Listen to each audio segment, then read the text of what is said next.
오늘이 드디어 아가서 8장 마지막 시간이 되었습니다. 아가서 8장은 이제 술람미 여인과 솔로몬이 다시 한번 그 사랑을 위해서 그렇게 서로 합창은 아니죠. 남자가 노래하고 여자가 노래하는 그러한 이제 그렇게 연달아 노래하는 내용으로서 마지막이 장식되며 끝이 나고 있습니다. 자, 이러한 내용이 어떻게 전개되는지 우리가 1절부터 살펴보도록 하겠습니다. 1절 보면 술람미 여인이 먼저 말하는 그러한 내용입니다. 내가 내 어머니의 젖을 먹은 오라비 같았더라면 내가 밖에서 너를 만날 때에 입을 맞추고 나를 업신 여길 자가 없었을 것이라, 그렇게 이야기합니다. 솔로몬과 술람미 여인은 지금 연인 관계입니다. 사랑하는 남자와 여자의 관계입니다. 그런데 술람미 여인이 지금 소원하고 있는 게 어떤 관계입니까? 솔로몬과 술람미 여인이 지금 가족 관계, 오빠, 동생, 오누이 관계였으면 좋겠다. 그렇게 지금 희망사항을 피력합니다. 그 이유가 무엇입니까? 밖에서 너를 만날 때에 입을 맞추고 나를 업신 여길 자가 없었을 것이기 때문입니다. 여러분, 이러한 표현은 현대를 살고 있는 저와 여러분들에게 조금 어색해 보입니다. 그런데 지금 여인이 희망하고 관심을 갖는 것은 그냥 많은 사람이 있는 그런 공개적인 장소로 할지라도 사랑하는 솔로몬과 그냥 입을 맞출 수 있는 자유로운 그런 분위기를 지금 갈망하고 있는 것입니다. 고대 사회에서는 아무리 부부라고 할지어도 이렇게 공개적으로 애정을 표현하는 것은 매우 비난받을 만한 일이었습니다. 근데 가까운 혈족 간에는 이렇게 사회적인 무리를 일으키지 않고서 입을 맞춰도 괜찮았습니다. 여러분, 고대 사회에서는 좀 가부장 중심적이었잖아요. 그래서 남자는 하나지만 아내는 여럿이 있는 가정이 참 많았습니다. 그래서 이복 형제들이 많이 있었어요. 그 형제들이 많이 있었지만 그래도 같은 어머니 뱃속에서 나온 사람들끼리 훨씬 끈끈한 정이 있습니다. 오늘날 베두인이라는 유목민에도 같은 어머니를 가지고 있는 남자 형제들이나 사촌들이 좀 공개적인 장소에서 여자 형제들에게 입을 맞출 수 있는 권한이 있다고 합니다. 그만큼 이렇게 부부관계를 할지라도 사랑하는 애정행위를 공개적으로 하지 못하는데 오누이 관계, 가족관계 안에서는 이렇게 허용이 되거든요. 그러면 지금 술람미 여인은 그냥 어느 곳에서나 사랑하는 사람하고 그렇게 애정을 표현할 수 있을 그것을 희망하면서 솔로몬과 자기 사이가 차라리 오누이 관계였으면 좋겠다, 이것을 희망했던 것입니다. 그러면서 그 술람미 여인이 솔로몬을 사랑하는 연모의 정은 2절에서도 계속됩니다. 내가 너를 이끌어 내 어머니의 집에 들이고 내게서 교훈을 받았으리라. 이 무슨 말일까요?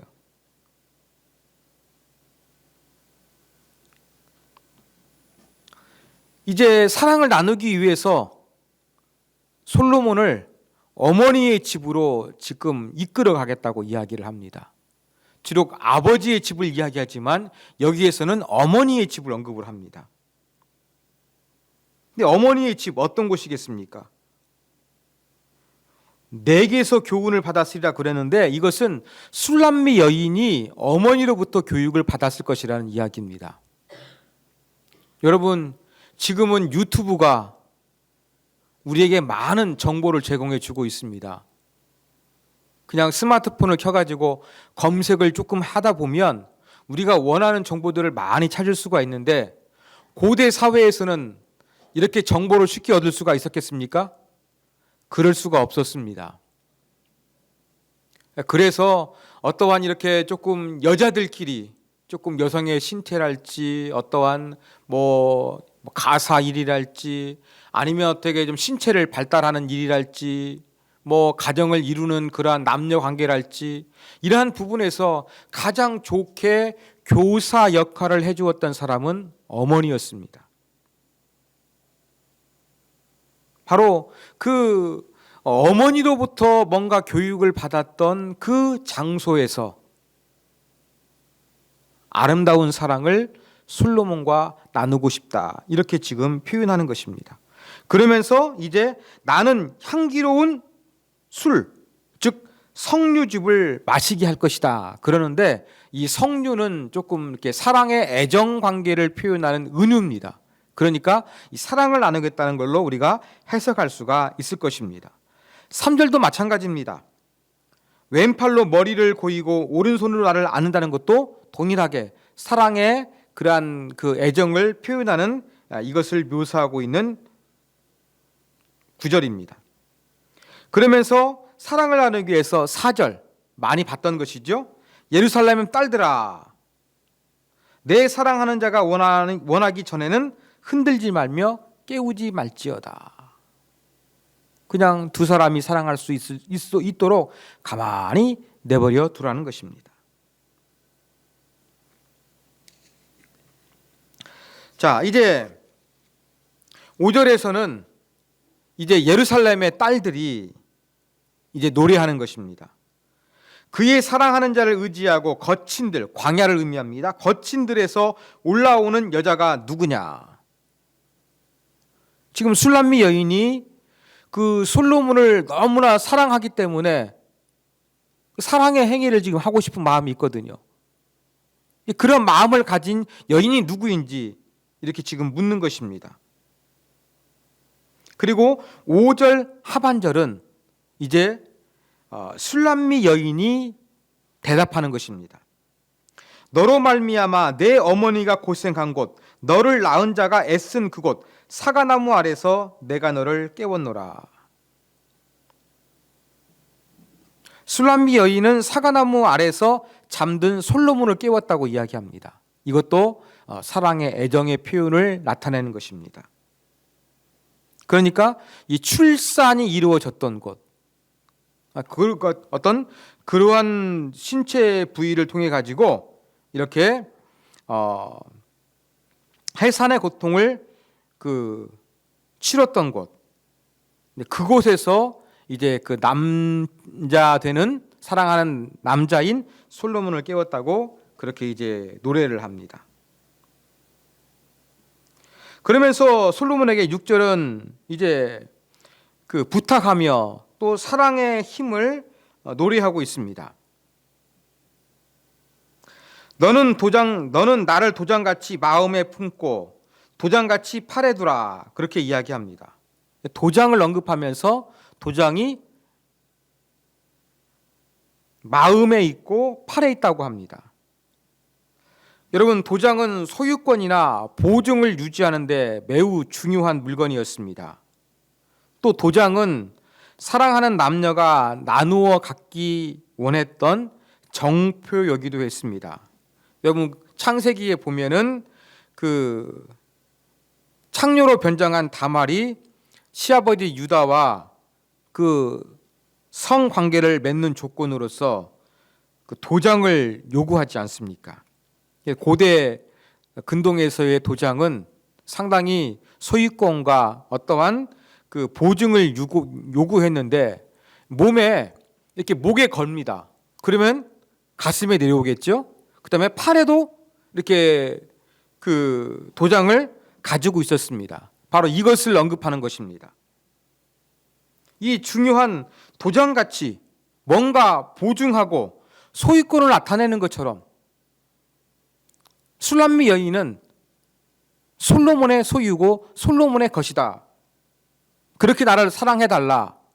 그렇게 지금 요구를 하고 있는 것입니다. 그러면서 사랑의 힘을 이야기합니다. 사랑의 힘을 언급합니다. 사랑은 죽음같이 강하고, 사랑을 비유하는데 좀 죽음의 비유를 하고 있습니다. 쉽게 말해서 이 죽지 아니하면 사랑은 끝이 나지 않는다는 그러한 의미인 것입니다. 사랑은 죽음처럼 피할 수가 없는데 오직 죽음만이 두 사람을 분리시킨다는 것입니다. 그 정도로 이 두 사람 안에서 사랑은 아주 강력하다. 이렇게 지금 사랑의 힘을 언급합니다. 또 사랑의 힘이 부정적으로 나타날 때가 있습니다. 그게 바로 질투입니다.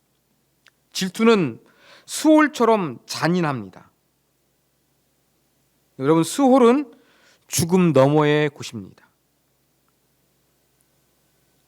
바로 그 수홀은 이 다시 돌이킬 수 없는 영혼의 무덤 같은 곳이라고, 잔인한 것이라고 그렇게 표현을 합니다.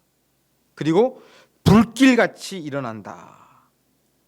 그 질투는 너무나 강력해가지고 이 질투의 불꽃이 일어나면 마치 여호와의 불꽃처럼 아주 강력한 영향력을 발휘하는 것이 사랑의 부정적인 힘, 질투다. 그렇게 지금 노래를 하고 있습니다. 그러면서 이 사랑 얼마나 힘이 강한지 7절에 보면 많은 물도 홍수라 할지라도 그 사랑의 불길을 끌 수가 없다. 그리고 이 사랑하는 감정, 이게 살 수 없는 것이다. 온 가산, 집에 있는 모든 재산을 몽땅 다 털어 이것을 사기 위해서 노력할지라도 이것은 비웃음을 당하지 살 수 없는 것이라고 그렇게 지금 노래합니다. 자, 이제 술람미 여인이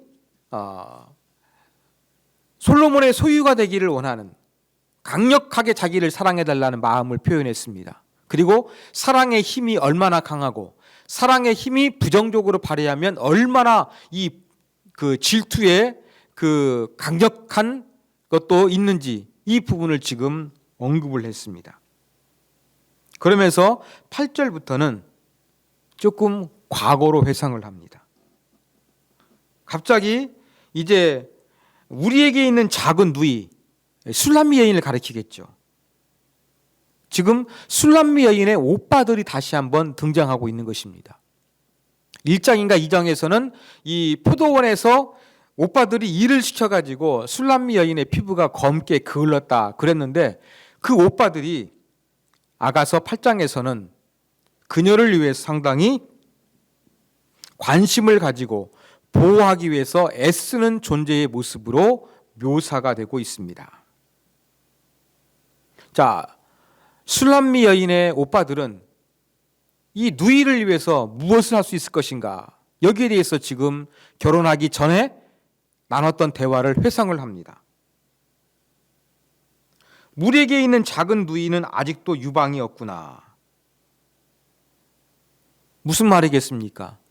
아직 신체적으로 어려서 그렇게 결혼할 만한 정령기가 되지 않았다는 표현입니다.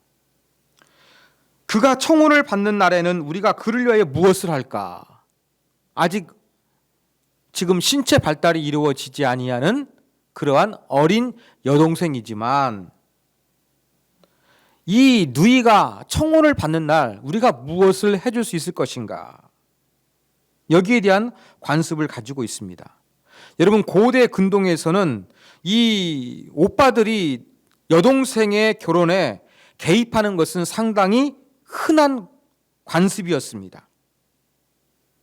왜냐하면 그 당시 사회가 가부장적이었기 때문에 남자보다 여성에게 훨씬 더 높은 성적 순교를 요구하기 때문이었습니다.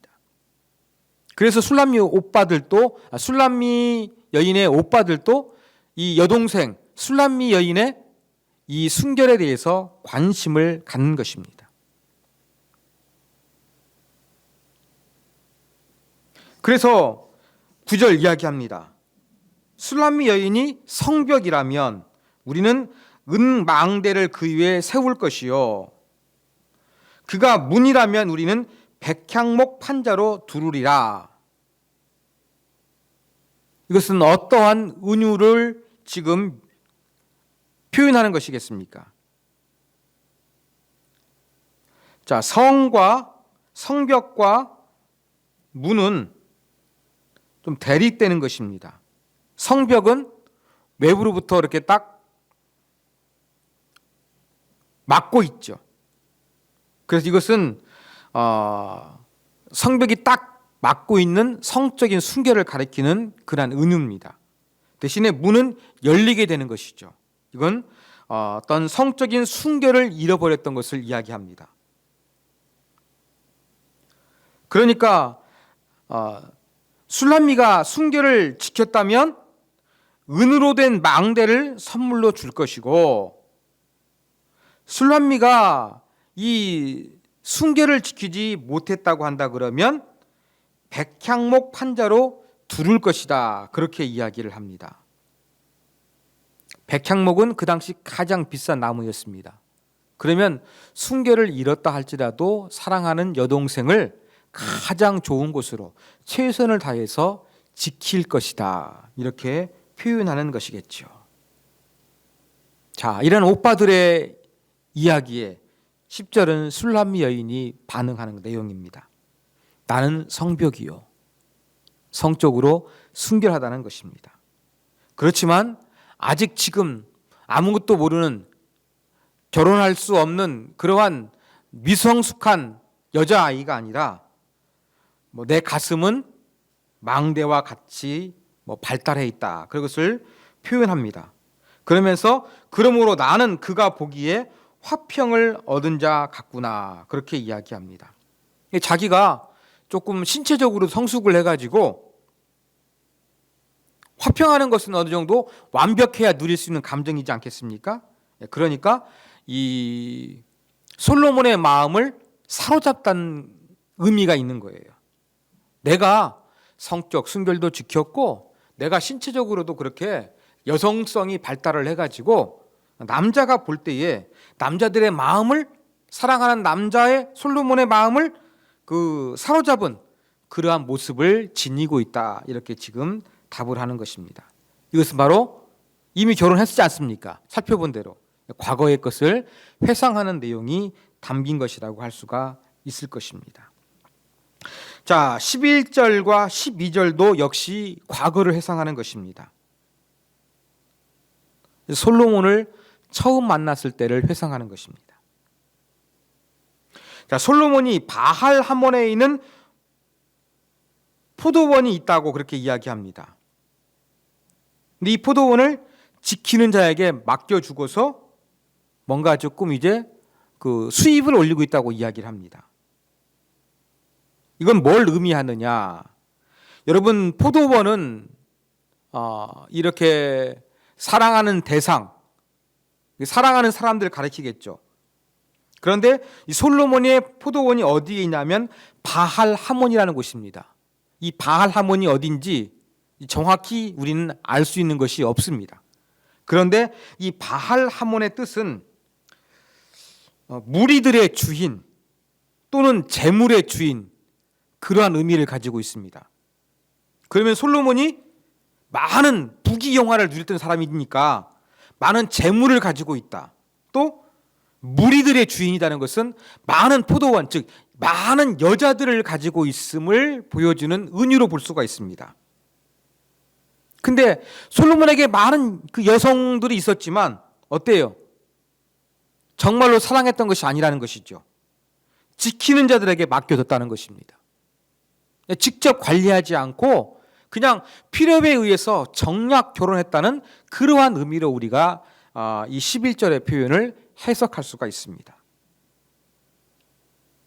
그런데 이제 12절에서는 솔로몬이 정말로 소중히 여기는 그 포도원이 있다는 걸 이야기합니다. 그게 누구겠습니까?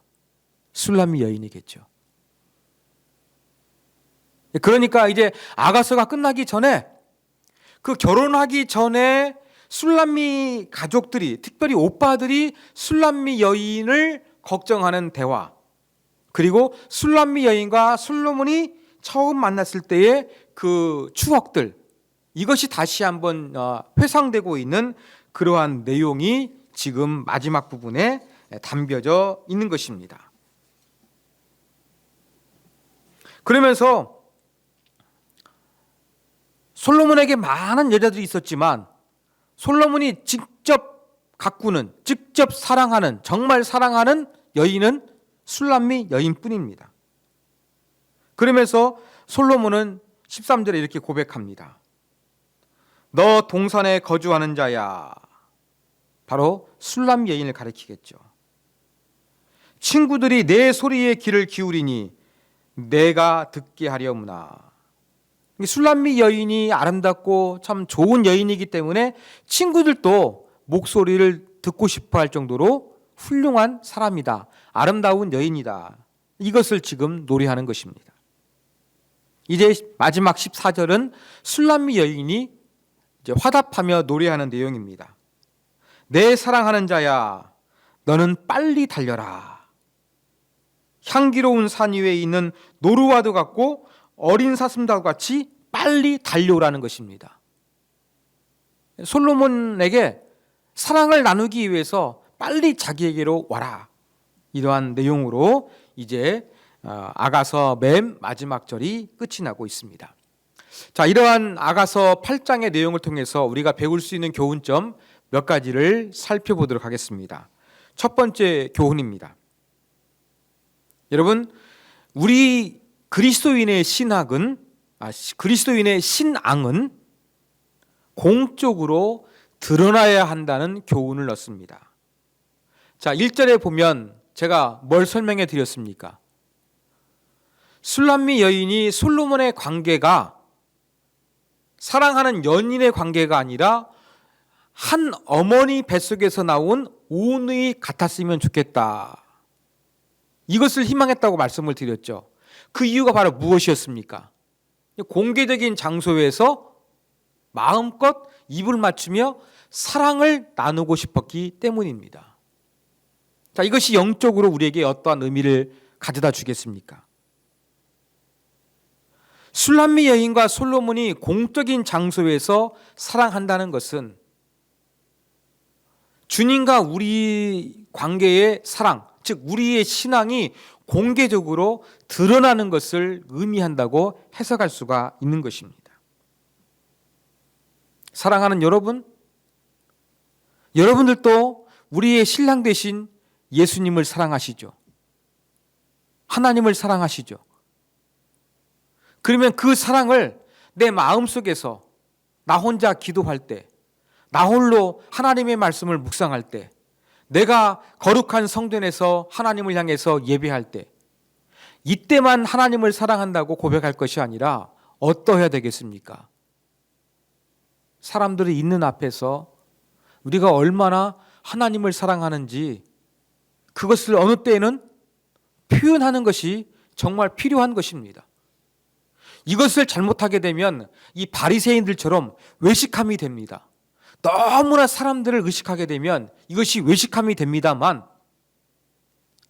하나님의 사랑이 얼마나 좋고 감격스러운 이것을 전하기 위한 목적이라고 한다면 그 하나님을 다른 사람에게도 알려주기를 원한다고 한다면 우리도 이렇게 공개적으로 우리의 신앙을 드러내고 내가 얼마나 주님을 사랑하는지 이것을 세상 앞에 보여줄 수 있는 그러한 자세도 우리 가운데 필요하다는 도전을 오늘 말씀을 통해서 우리가 봤습니다. 두 번째 교훈입니다. 우리는 신앙적인 순수함을 위해서 우리 주변에 있는 사람들을 잘 도와주는 역할을 담당해야 한다는 교훈을 얻습니다.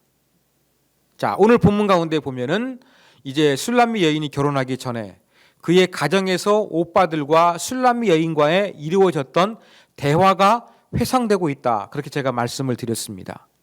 대화의 주제가 무엇이었습니까?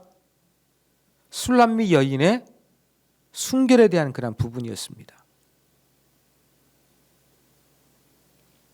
그 결혼을 앞둔 어린 누이, 언젠가 청혼을 받아 결혼하게 될 것인데 순결할 때와 순결하지 못했을 때, 그래도 이 누이를 지키기 위해서 최선을 다하는 그러한 모습을 보여주고 있습니다. 이것을 우리가 영적으로 해석하면 어떤 의미가 되겠습니까? 바로 다른 형제와 자매들이 신앙적으로 순수하고 신앙을 잃어버리지 않도록 잘 도와주는 그러한 역할을 감당해야 한다는 도전을 저와 여러분에게 던져주고 있는 것입니다. 우리는 다른 사람의 영적인 성장에 관심을 가질 필요가 있습니다. 특별히 코로나19로 말미암아 이 신앙을 잃어버린 사람들이 너무나 많이 있습니다. 특별히 믿음이 연약했던 사람들, 좋은 핑계거리가 생겨가지고 교회를 출석하지 않게 되었습니다. 또 젊은 사람들, 교회를 떠난 사람들이 많습니다. 제가 뭐 많은 교회는 아닙니다만 듣자 하면 다음 세대가 교회에 출석하지 않기 때문에, 젊은 엄마 아빠가 교회를 나오지 않기 때문에 주일학교가 없는 그러한 교회들 많이 있습니다.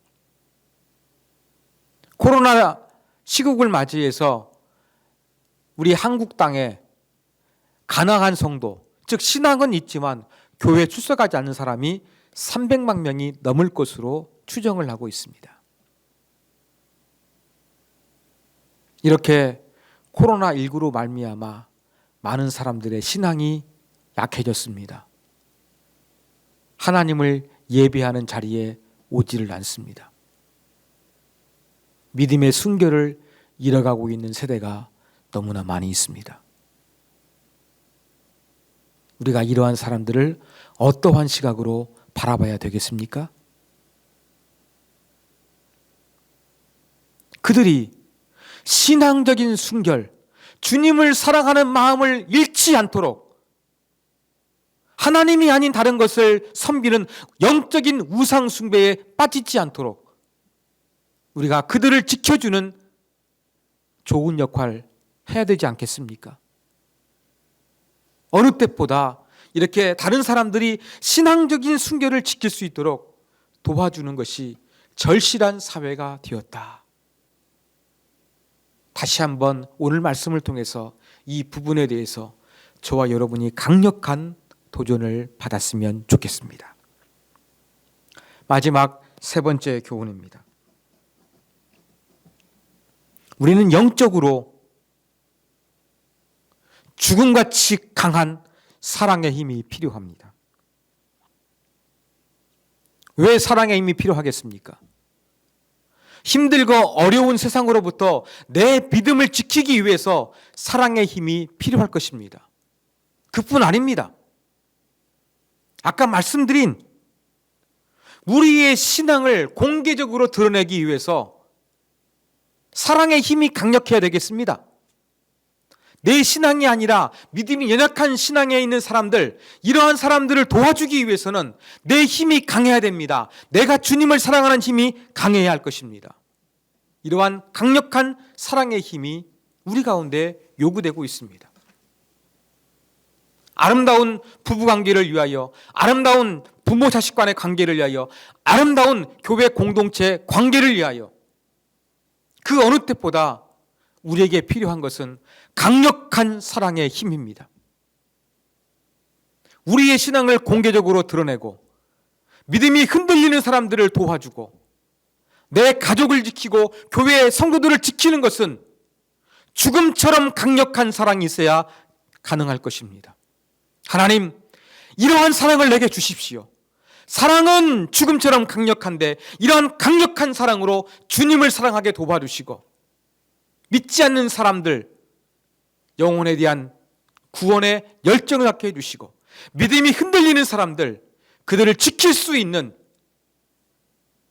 도우미가 되게 해주시고 사랑하는 내 가족과 영적인 교회 식구들을 잘 지킬 수 있는 강력한 사랑의 힘, 이러한 사랑의 힘을 나에게 허락하여 주시옵소서. 이것이 바로 우리의 기도의 제목이 되어야 할 것입니다. 술람미 여인이 사랑은 죽음같이 강하다고 고백했던 것처럼 그 죽음이 아니고는 흔들 수 없는 강력한 사랑으로 주님을 사랑하고 가정을 사랑하고 믿음이 흔들리는 사람을 사랑하고 교회와 교회 식구들을 사랑할 수 있는 저와 여러분이 되기 위해서 이 시간 다 같이 간절한 마음으로 기도하기를 원합니다. 특별히 코로나19 때문에 믿음의 순결을 잃어버리려고 하는 사람들 너무나 많이 있습니다. 이러한 부분들에 대해서 우리가 정말로 아파하는 마음으로 그들을 위해서 진심을 담아 짧은 시간이지만 중보하며 기도하며 내가 기도할 때에 강력한 사랑의 힘이 전달되고 내가 권면할 때에 강력한 사랑이 전달되어 그들의 믿음이 다시 회복되는 역사 이루어지게 하여 주시옵소서. 이렇게 한번 우리 간절한 마음으로 기도하도록 하겠습니다. 기도하시겠습니다.